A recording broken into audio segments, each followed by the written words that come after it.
Comics? Because they have no phone.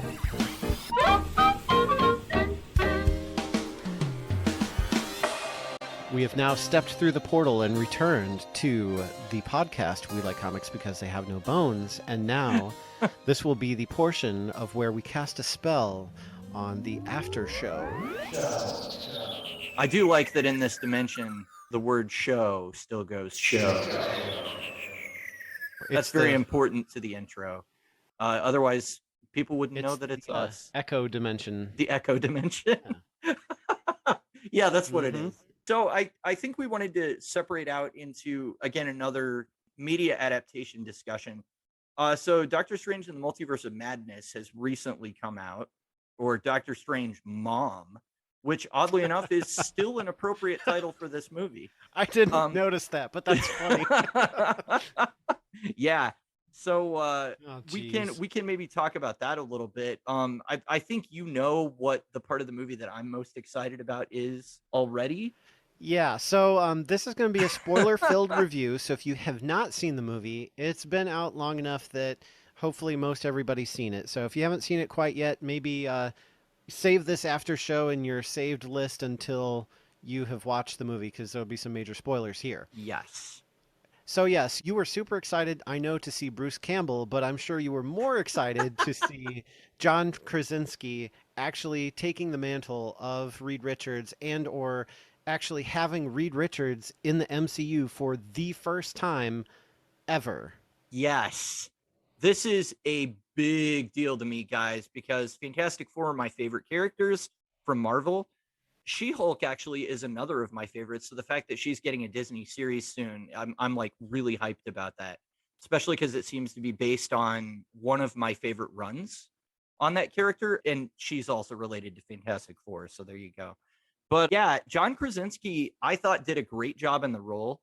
There wasn't much of him, but what was there, the writing around him was good and his acting was good.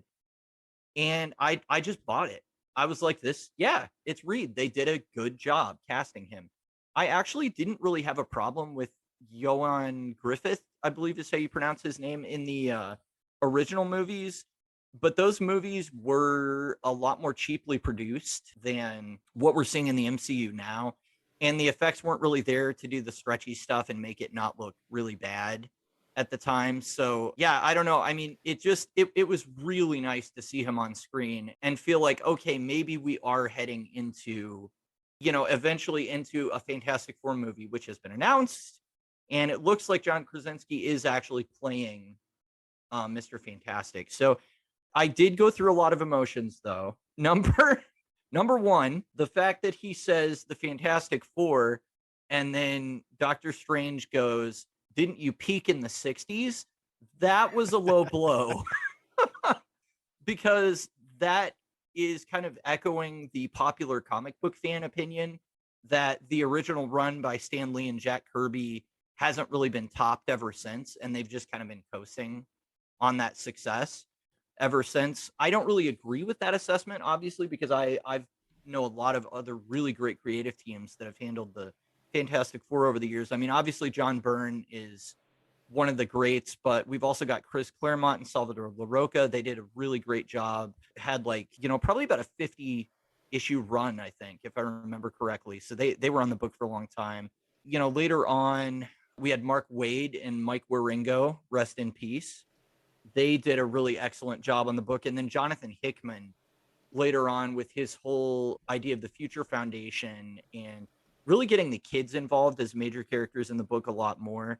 He was a really great writer too. So I really don't buy into that mentality, but it hurt hearing like Doctor Strange say it out loud in the movie.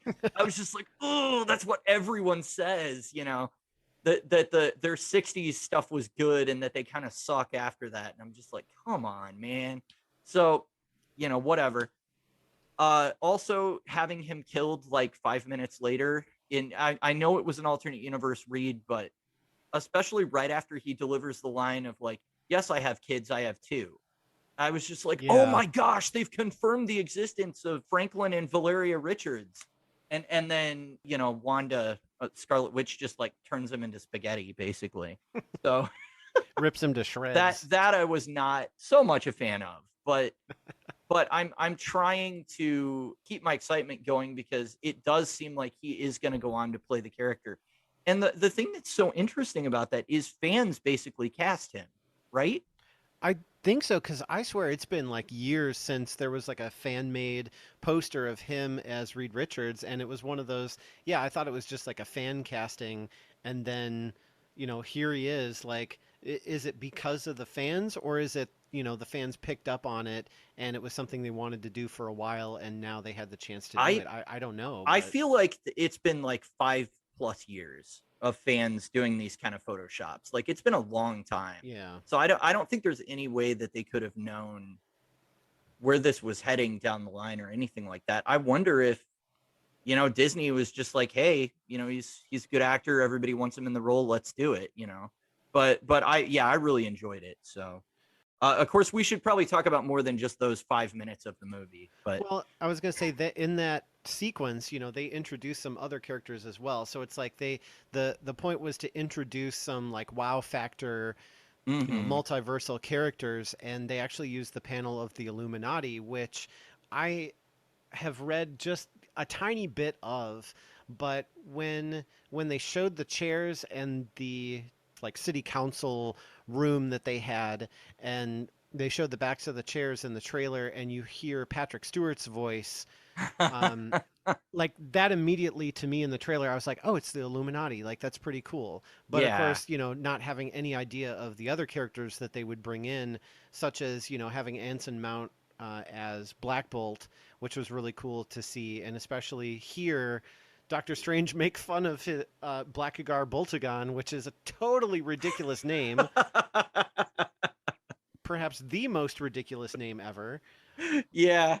So that was cool to see, to hear him make fun of it. But then seeing Haley Atwell return, like so the Agent Carter TV series that ran, like partly around the time that Agents of Shield was running, like that was such a cool show. Like It was she just great.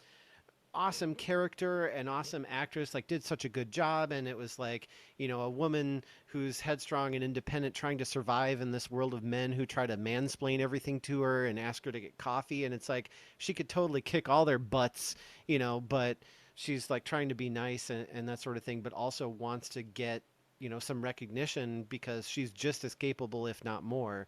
So she actually returned prior to this in Marvel's What If, which is like a animated CG show based on like the comics line of just, well, what if this happened, or is there a universe out there where Carter became Captain America instead of Steve Well, she's Rogers. Captain Britain, isn't she? So yeah, she actually they would call her Captain Britain because that's her affiliation. But the super soldier serum that was intended for Steve Rogers, something goes wrong and they have to make a last minute decision. So she jumps in and she actually gets the serum and turns into a big beefy woman with super soldier powers.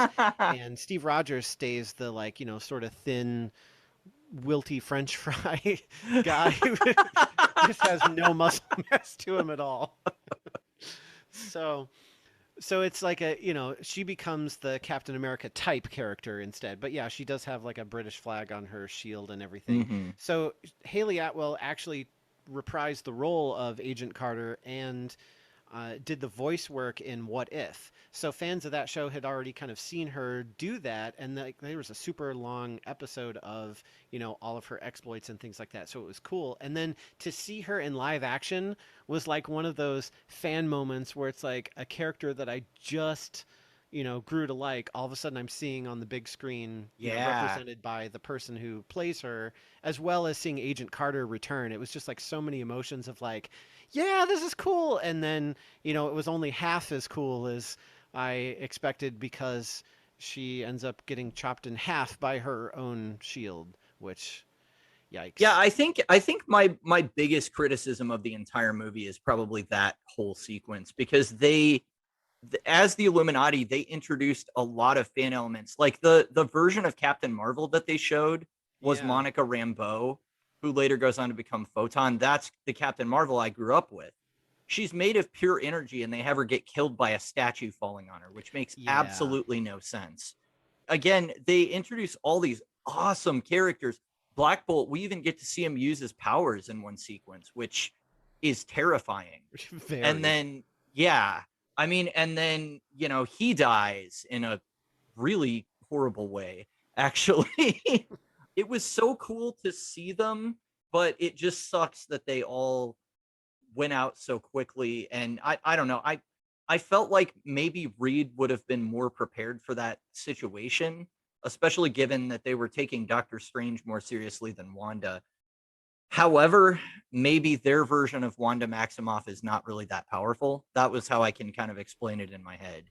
Yeah, So, it was weird because like and this version of Wanda has been different up until this point than the comics version, where in the comics she's more like she can affect the probability field, so it's not just like she's making you relive memories or anything like that, but she can actually like influence events to reshape reality.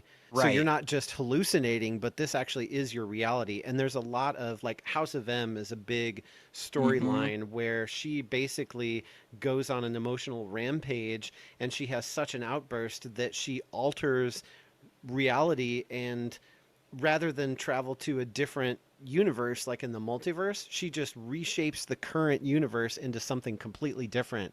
And That's it's the thing, though, is I feel like in that story, she actually was trying to improve everybody's lives right. with House of M, more specifically the mutants' lives, because you know she's actually the daughter of Magneto, which is a connection that they haven't made in the MCU. I'm not sure if they can or if they're willing to at this point, because they have taken her character through so much. It was just very different than what they did in this movie. In this movie, it was very much like the only thing she cares about is not reshaping reality, but traveling to a reality where she has her kids back, which the irony of that being she conjured them up in her mind in this reality. So they were never real. But she's mentally unwell enough that she's like, well, I deserve these children, and does find out that in almost every other reality she has them. What I thought was interesting, and I don't know if this is a plot hole or an oversight or a budgetary cut of not wanting to pay Paul Bettany, but why doesn't she want Vision back? And why isn't she trying to get to him? She was Because, totally broken up about him on WandaVision, but now it's like right. he's just an afterthought. Yeah, that to me was a pretty big plot hole where I was just like, does it make sense that she's not looking for him too? Because I feel like she would want a reality where they're all a family unit together. Well, and that's what I mean about like similarities to things like House of M, where it's like she, because she has the ability, she feels like she has to conquer this thing that's troubling her. And whether it's, affecting other people or it's affecting her, she's willing to reshape Right. everything around her to get to what she thinks is right. And so that's the motivation for her in the film, is that she needs to be with her kids and they were stolen from her, and there's got to be some way to do that. And so on WandaVision, her way of solving that was to like create this fantasy and sort of like reshape reality in the little bubble town that she was in. And Hmm. then that didn't work. And so at the end of WandaVision, she's all alone. So now in the film, it's like she's going through the same struggle, sort of like in the Doctor Strange comic that we read for this podcast episode. It's like he's having a similar story arc to what he had before. It's just different things are happening. I kind of felt like Right. Wanda, it was like a repeat of what she did before, where she's going through the same struggle, but now instead of reshaping reality and taking control of people in a town to make a fantasy, she's seeking out reality because she's like, well, I'm not going to live in the fantasy world anymore. I'm going to live in the real world. Okay, Hmm. somewhere out there in the real world is a world where my children are there and I want to have them. But the way that she goes about it, like she's very tunnel vision focused on this, I need to steal America Chavez's powers and kill her Right. to gain the ability so that I can go to the right multiverse. But then she has this like spell that she can cast to take possession of herself in another reality where her kids are, and it's like That was terrifying. it was very terrifying. But like, you can do all these different things. Why is this your path? I need to kill you and take your power. Like, hey, can I borrow you for like 5 minutes? Can you just find a reality where my children are orphans and, I died of whatever, and Vision is raising the children by himself? Can you find that reality for me and send me there? Okay, sure. Bloop, there you Yeah, go. And that now would she have been doesn't have to better. kill anybody. It's one of those, like, it seems like there's a easy, simple answer, but if they took that route, then we wouldn't have a movie. Well, it is implied that her forcing America Chavez to open a dimensional portal will actually kill her as well, or at least cause severe damage to her, right? Because it's almost like Wanda's trying to extract that power from her as Yeah. opposed to just going like, hey, can you open a portal? But of course, America doesn't have any control over her powers. Well, So, and that's the thing that Doctor Strange does is in the end, where it's like everybody's treating her as a child. They're trying to protect her. They're right. shuffling her off from place to place. And then finally, Doctor Strange is like, look, you need to learn to control your powers. So close your eyes, take a breath, focus, and, use them intentionally for something because you obviously have the power. So let's learn to control it. And just Right. that little bit of confidence, that little pep talk is enough for her to suddenly take out the Scarlet Witch in the end. So it's like, Yeah. why, again, we could have done this way sooner. Right. I did think overall the movie was like visually just stunning. Oh yeah. The effects were really good. They did a lot of really cool stuff. It felt very, very Sam Raimi for him to have an animated corpse of Doctor Strange fighting against the Scarlet Witch. Well, and that was Which another thing that they did in What If, where they had like a zombie episode. oh, And they okay. actually have a zombie Scarlet Witch who, when she goes berserk, oh yeah, it's really bad. And so in the What If story, they show her and she's all like deranged and mangled. And so in the Yeah. trailer, they show her kind of looking like that. And so I got all excited. I was like, oh, there's going to be zombies and there's going to be, zombie Scarlet Witch is going to have to fight the real one. And there's going to Mhm. be, you see him in the trailer going, things have gotten out of hand. Things just got out of hand. And that's like from What If, where there's like the evil Doctor Strange who he is trying to save Christine. And so he absorbs all this evil, Evo energy. This is what you people call evil energy. And he becomes like corrupted by it. And so he's like super dark and evil. And he's like the anti Doctor Strange. And I was like, and that's going to be in the movie and it's going to be so cool. And so I had a lot of expectations watching What If going into this movie and watching the Okay. trailer that weren't in the movie at all. Yeah, they really only visited like 2 or 3 realities. In a movie called Multiverse of Madness, it's surprising how little they went through the multiverse. That was a complaint that I had about it because the trailer definitely did give the impression of like they showed you a snippet of that sequence where they bounced through a whole bunch of different realities, but that's all it was. It was just that sequence. And they don't actually spend a lot of time in more than 1 or 2 alternate realities. So I was a little bit disappointed by that, but ultimately I thought they did get to the core of who Doctor Strange is again because everywhere they go everybody's telling him about like your ego is the problem, you've always got to be the hero, you've always got to be like top dog. There's even a guy in the beginning of the movie that's like, the choices you made resulted in the death of, somebody I loved or something like that. And I do think that you feel the weight of the responsibility that he has, but also his struggle with needing to be like not I don't want to say messiah complex because he's not that severe, but needing to be the guy that solves the problem. And even in the climax of the movie, he takes measures that they were like, this is never an okay measure to take to win. And he does it anyway. Like he, possesses a corpse and all of this stuff and starts dream walking. And the whole movie they've been saying like, no, those are evil things. You shouldn't do that because the cost will be high. And well, we find out, don't we? Yeah.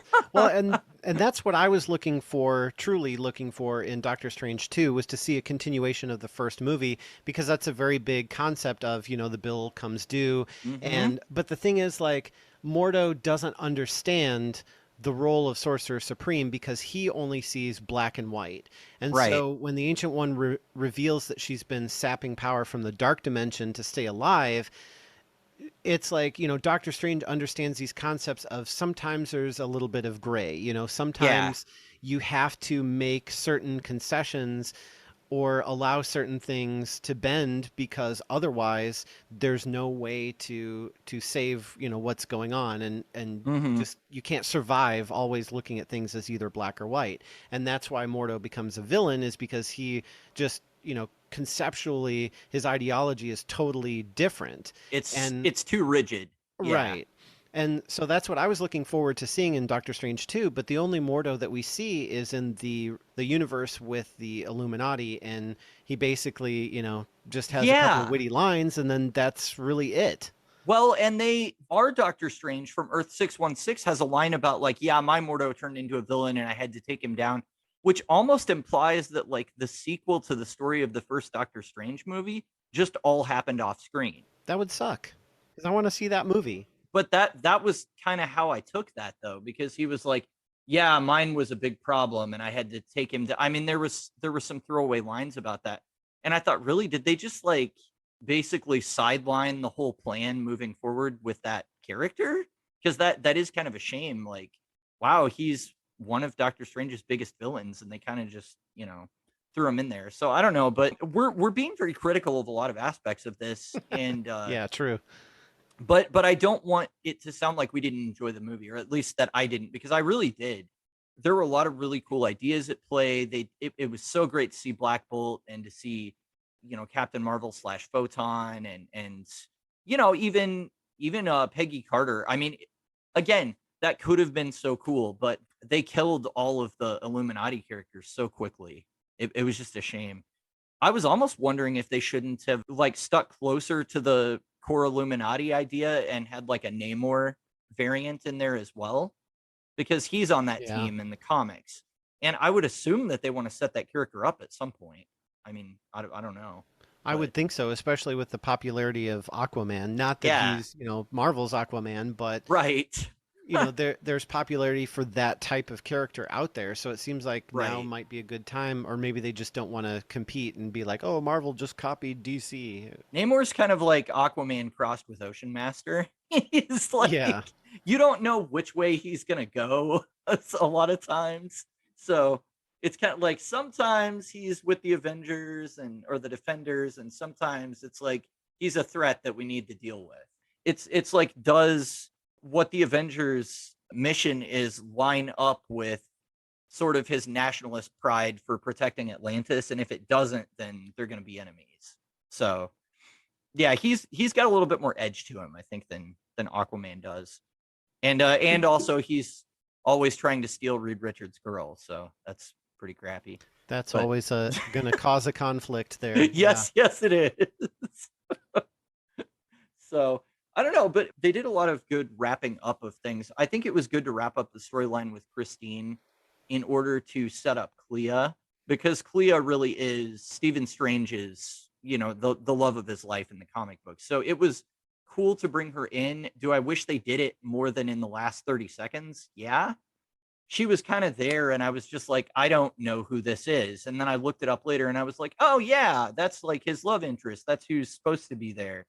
And at that point I was thinking like, well, it would have been good to, I don't know, maybe like have her involved in the story a little bit more and kind of lay the groundwork, but maybe there just wasn't time in this movie. I don't know. Yeah, I think because there were a lot of rumors of, like, getting Tom Cruise making a cameo of Iron Man. I don't think that actually ever was a consideration. I don't know, No. or if it, but I'm sure there were a lot of ideas that went into this as to, who can we bring in, what can we do, what do we want Hmm. to give, and tie things together, like the MCU has been doing. There's actually an Easter egg that I read about that I didn't notice at the time, but when um, John Krasinski's Reed Richards comes in his introduction, a light blue square portal beams him in, and it looks similar to Oh, what they use in the Loki Disney Plus series that the Time Variance Authority uses. Theirs is like an orange color, and his is more blue, but it was very similar. And interesting.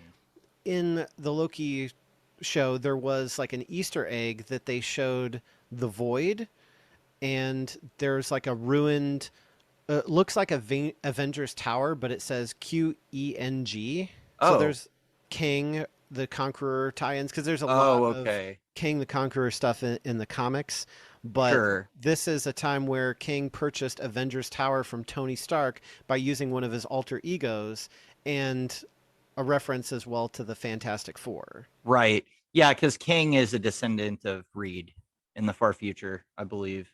So that's how they're Yeah. connected. I think the comic storyline was originally like we thought he was a descendant of Doom, but then we find out it's actually Reed or something like that. It's been a long time since I've read that stuff.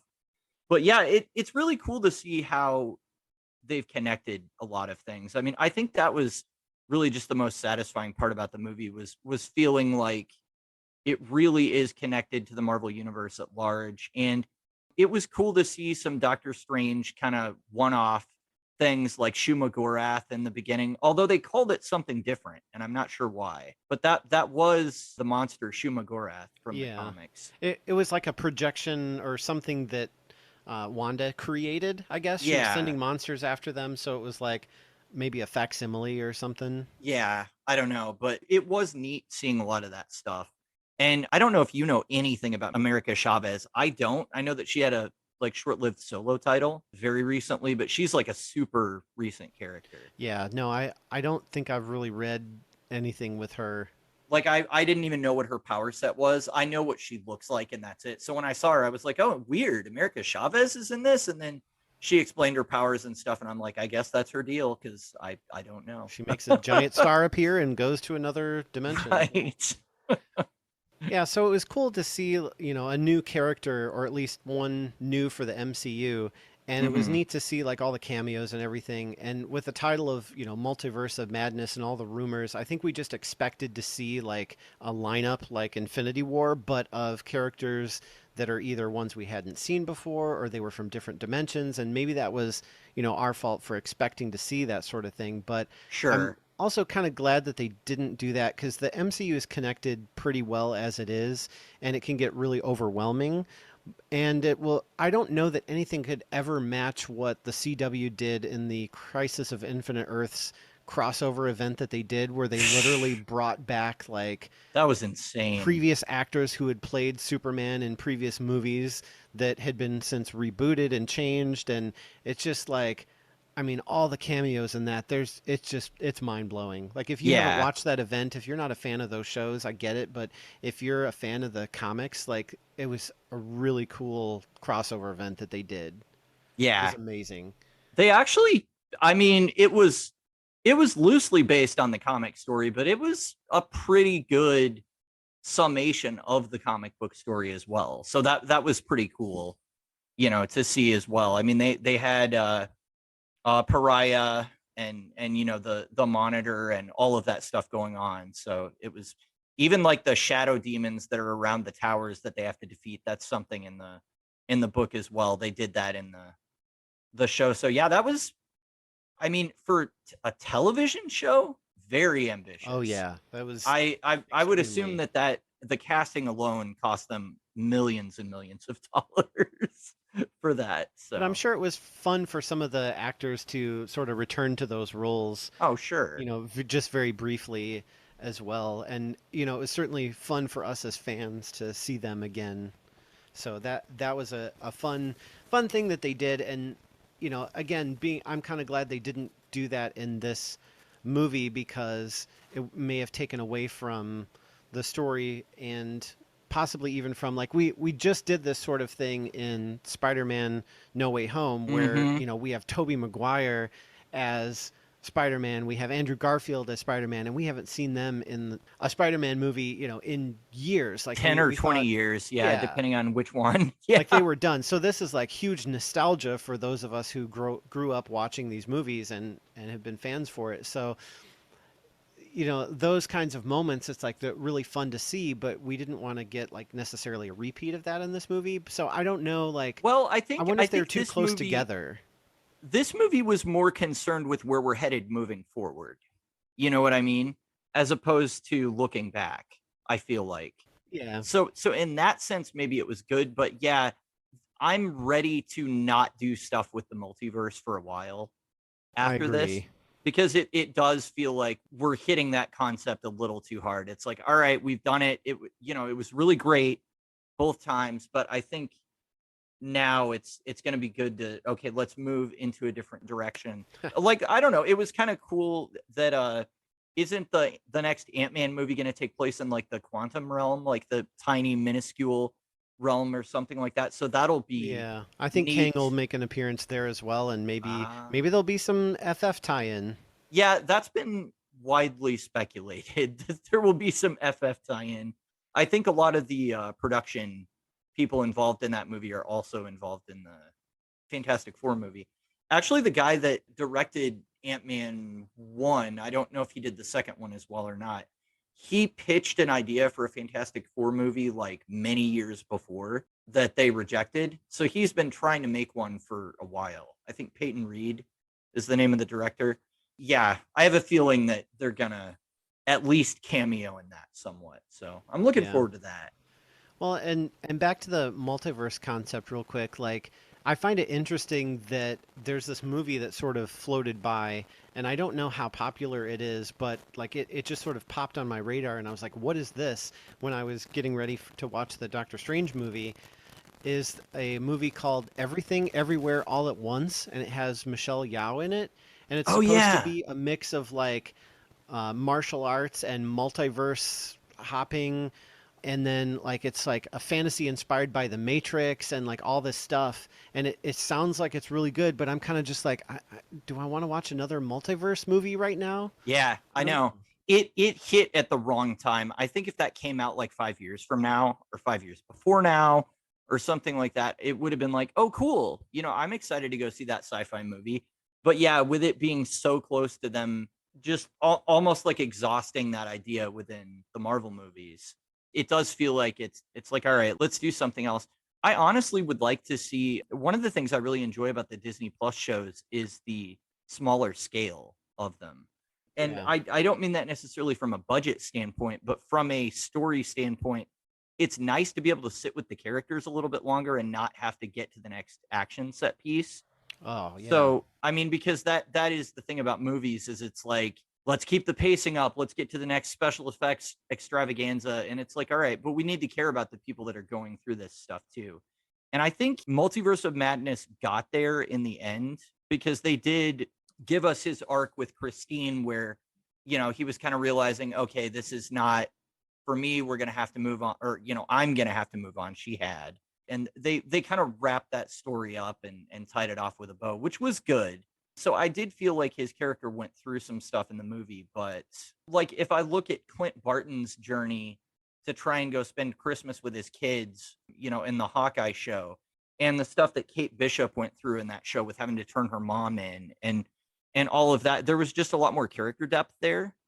And I think having a TV series allows them the space to explore that more. It- So, And it's not just Marvel too. Like it's, well, I mean, I guess you could still call it yeah. Marvel, but like Star Wars with the Mandalorian TV Hmm. series, and that was like a character that was based off of the like Boba Fett lore, but and now Boba Fett's got a show as well, and they're very much that same kind of like it's very character driven, story driven, and the action is something that happens, but it's not like overly, I don't know, for lack of a better word, gratuitous, where it's just like, okay, yeah, we have to have an action scene, so here it Right. is. Like it's very much central to the story as them being bounty hunters. And at the time of this recording, I just watched the two-parter for the Obi-Wan show, Oh, and nice. oh my gosh, like so I'm not like the biggest Star Wars fan. I was one of those that I enjoyed the prequels. There were a lot of things that I did like about them, Yeah, and same. Ewan McGregor, just as Obi-Wan, I don't know, just like such a cool character, and watching him and Anakin in the Clone Wars animated series even have more adventures, and then like Ahsoka Tano and all the stuff they're doing with like crazy CG to make Mark Hamill look like he's, 30 again as Luke Skywalker, and like the Disney shows are just exploding, but it's also cool to see these more, like you said, slower paced, character driven, like Obi-Wan's just going to work every day in a meat factory. And there's several scenes of that where it's very, but Wow. it's meant to show like where his character is at, that he's just like, beaten down and broken and done with this whole Right. Jedi thing because, of everything that's happened. So not to go, total Star Wars here, but that's just you get these really rich character stories that you can focus on, and then the movies can really be those big like spectacles of, okay, now Wanda's going to go crazy and we're going to see multiverse hopping adventures and all kinds of magic spells, and we're going to see an Hmm. army at Karmitage trying to defend from Scarlet Witch's invasion, and like all these like huge action scenes which were really awesome and done really Yeah. well. That's one coming back to that movie a little bit, actually, although after what you said, it makes me want to watch the Star Wars shows more because one critique that I've always had of Star Wars is that the characters are pretty two-dimensional, at least along the original trilogy and stuff. I mean, which there's a place for that. There's a place for like, it's kind of like playing the hits when it's like these are the character tropes. There's the secret princess, there's the young farmhand that has to learn how to become a hero. There's the cocky pilot guy, and of course he's got a heavy with him that is the muscle. I mean, all of those kind of like story tropes are there, and it is fun to see those. Like I do enjoy them, but I've always felt like their characters didn't share the level of depth that like the ones on Star Trek do, and I think that's why I landed where I did on the fandom. That being said, the idea of doing that with the Star Wars characters sounds really good, so I would be interested to see. It sounds like Obi-Wan is really good, so maybe I should Yeah, check that they out. But they actually have Luke and Leia as children, and Leia's a princess, but she's not really fitting into the princess world so well because she's like more of a rebel and goes off on right. her own, and she shirks her bodyguards, and like she's supposed to be like 10 or 11 or something, and she's like probably the smartest kid ever because her dialogue is very witty and snappy and like sounds like somebody way more mature talking, but this little child actor totally sells the lines. Like I'm just like my jaws open of like how well she says these lines that are very, mature sounding. And I don't mean like, That's funny. but in somebody who's a lot more experienced, who's got a lot more seasoning, and Hmm. like the cameos even in the Disney series that they bring in, like bringing back Bail Organa, like he's back in this role again after he's had all these appearances, and it's been like 10 years since he's been in a Star Wars. He's like 66 now, and Wow. it's really cool in like a lot of the Disney shows that they're actually able to bring back these actors who have played these famous characters, 10, 20 years ago, and now here they are doing it again. It's a really neat age that we're in to see those kinds of things. It's funny because you made a connection in my brain while you were talking about that about young Leia and the actress sort of expounding like wisdom beyond her years. Umbrella Academy, which is something we're going to be taking a look at in a couple episodes. The Netflix show, they have a child actor playing a character that he's figured out how to time travel, but in order to time travel in this world, you have to like jump into your own body from that time. So he's actually like 65 years old, but he jumps into his 12-year-old body. And so there's this 12-year-old walking around just like he hates everything new, like he likes old music, he likes all this stuff, and he's basically like acting like a crotchety old man, but he looks like he's 12, and he has sort of an angry like bitter old person attitude as well. So it's very, and like the actor that plays him on that character pulls it off really really well as well. Like he's one of the best actors on the show actually. So that's funny you say that because it kind of ties into something that we're going to be looking at later. So That sounds a lot like just that concept. They do something similar in the Travelers TV series. oh I think that okay. was on Netflix, where it's like they're inhabiting the bodies of people in the past, and that's how they time travel. And Hmm. so it's a similar, you have this old guy, and so his consciousness goes into this like teenage kid, and so he's dealing with all these people who have this teenage angst, and he's just like calm, cool, and collected, and he's not like hot-headed at all, but he's in this like, young athletic kid's body, so he could really do some damage if he wanted to, but he's just like, totally reasonable, and he's like, "Oh, when you get older, you'll understand." And the kid actor delivers the lines really well, so it's really funny to watch those kinds of things on TV. Yeah, it's very enjoyable. Casting is important, guys. Oh yes, very. Did we want to talk about the score briefly? I don't know if that's something you wanted to discuss or not. Yeah, so I did like there were a couple musical cues. Like they stole the like 80s X-Men animated show theme.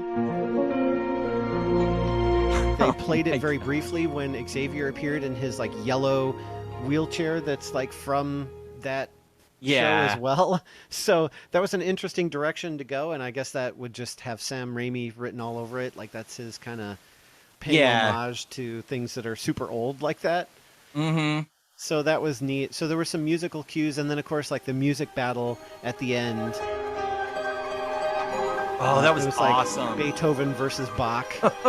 And they're like throwing the music notes back and forth. I thought that was really neat. I don't think my wife cared for it as much. I don't know. It was just really over the top or something, but I thought that was great. So that the score, it was nice to also hear some Danny Elfman music that was more fresh. Like this sounded like he was actually back in his game again versus the last time that we heard him sort of phoning it in because he got roped into it at the last second. Justice League. Yeah, it was very much like this is a Danny Elfman style score and he wrote it in his sleep. I mean, that's very much what Justice League sounded like. Yeah, this was the first time I've heard his work in a long time where I was like, wow, it's his sound, but he's actually doing something kind of new. So that was really satisfying to hear him kind of hitting it again, Right. And then using the like Doctor Strange theme and the harpsichord and I think with Doctor Strange, like it's a very specific like tone of music that you have to write for him, almost like the like Sherlock Holmes type. And I know that Benedict Cumberbatch did play Sherlock Holmes, but I just mean in the type of like mystery and intrigue and sort of unusual tone of the music that needs to match the show, because it's not just like a super theme or a superhero theme. It's not like, hey, look at me, I'm Doctor Strange. It's it's a lot different and it's a lot more mysterious. So I think it fit really well and it helped sell the visual as well. Yeah, it was about maybe a third of the way into the movie where I looked over at my buddy Daniel that I went to see it with, and I was like, I think Danny Elfman did the music for this. and then we got to the end and it was like, yes, he totally did. But he and Raimi have worked together, multiple times before. So that makes sense. And it's always fun when they get together because then you get those, like, they both do that same thing where they sort of bring in those, like, certain elements that they're just famous for. And like Danny Elfman just has a certain kind of sound. It's like Nightmare Before Christmas mixed with Tim Burton's Batman mixed with Charlie and the Chocolate Factory. Like, he has a very distinct sound, and a lot of times he'll use things that sound very similar, but it's always something new, fresh, and different, except for Justice League, which we just talked about. But it's always fun to hear him. So having the movie, with Sam Raimi and then having Bruce Campbell come back and, basically tell us we were dumb for waiting through the end of the credits and stuff like that. That was very, there were a lot of really fun elements to this all around. Yeah, there were. I wonder, somebody should make a list, or I'm sure there's something out there of how many times Sam Raimi has used Bruce Campbell now, but I'm sure it's a lot. So. Yeah. And that, what is it, Cadillac or Camaro or something that's usually in Sam Raimi movies? Oh, yeah. Yeah. I don't know. I wasn't looking for it, so I didn't notice if it was there or not, but I'm sure it was. What we didn't see in this movie was Ted Raimi. I don't think he was in this anywhere. Oh, no. That's surprising now that I think about it. Because he usually puts his brother in stuff in just he'll come in and say something awkward, and then that'll be the How about Green Meanie? What? Green Meanie. Green Meanie. Goblin. I don't know. Maybe he was busy doing his own thing that he's more kind of on his own or Kind of how something. like James Gunn always uses Peter Gunn to do something. Hmm. He had him play Weasel in the Suicide Squad, and he's one of the Ravagers in Guardians movies, isn't he? I think he is. Yeah, I think so. Yeah, So if there are two guns in a movie, does that mean that the movie is dual wielding? it is. Ah, It okay. absolutely is. All right, so I guess before the puns get any worse here, we should probably wrap up this after show. Was there anything else that you had, or? No, I think that's good. I think we covered it pretty well. I don't really know what I would rate the movie. It's one of those where like I really, really enjoyed it and it transported me somewhere else. And I didn't have a lot of problems with focusing on it or being taken out of it or anything like that. I think there were just a few plot elements that I would have ironed out a little bit more, maybe. Yeah. But other than that, it was mostly a really satisfying experience. All right, well, there you have it. Thanks for listening to yet another after show of We Like Comics Because They Have No Bones. Make sure you let us know what you think on our social media channels because we would love to talk to you. Yeah. Until next time. Peace out. We like Comics? because they have